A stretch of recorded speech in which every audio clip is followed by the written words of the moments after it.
Hi friends, welcome to VS vlogs. Friends, ఇవాళ నేను మీకు రాయలసీమ ఫేవరెట్ చింత చిగురు వంకాయ పప్పు చేస్తున్నాను ఫ్రెండ్స్. అది చూపిపోతున్నాను.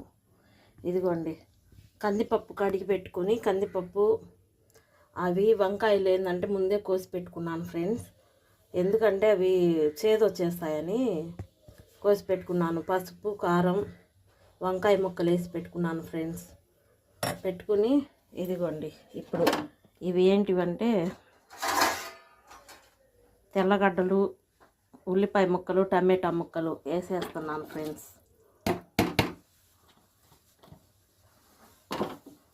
మనం ఆల్రెడీ పసుపు, కారం, కొద్దిగా ఆయిల్, పప్పు పొంగకుండా వేసేసుకున్నాను ఫ్రెండ్స్.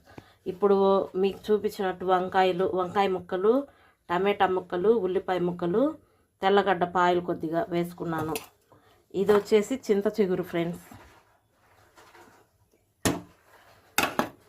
ఇప్పుడు ఇది వేసేసుకోవాలి ఫ్రెండ్స్ పప్పులో.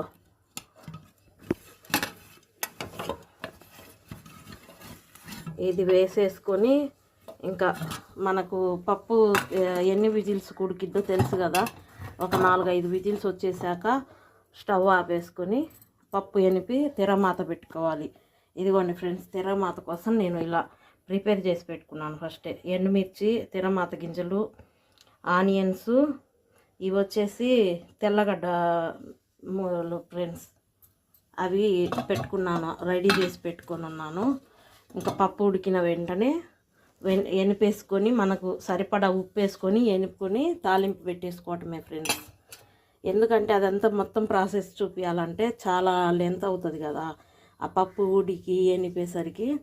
అందుకని చిన్న వీడియోలో మీకు చెప్తున్నాను ఫ్రెండ్స్, అంతే. మన ఛానల్ను సబ్స్క్రైబ్ చేసుకోండి ఫ్రెండ్స్. కొత్తగా మన ఛానల్ చూస్తున్న వాళ్ళైతే సబ్స్క్రైబ్ చేసుకోండి, లైక్ చేయండి, మీ ఫ్రెండ్స్ అండ్ ఫ్యామిలీకి షేర్ చేయండి ఫ్రెండ్స్ మన వీడియోలు. ఒకసారి మీరు కూడా ఇలా ట్రై చేయండి పప్పుని, చాలా బాగుంటుంది. చింత చిగురు వంకాయ వేసుకొని వండుకుంటే చాలా బాగుంటుంది ఫ్రెండ్స్ పప్పు. ఒకసారి ట్రై చేసి ఎలా ఉందో కామెంట్స్లో చెప్పండి ఫ్రెండ్స్. కామెంట్ బాక్స్లో మాట్లాడుకుందాం. Bye friends.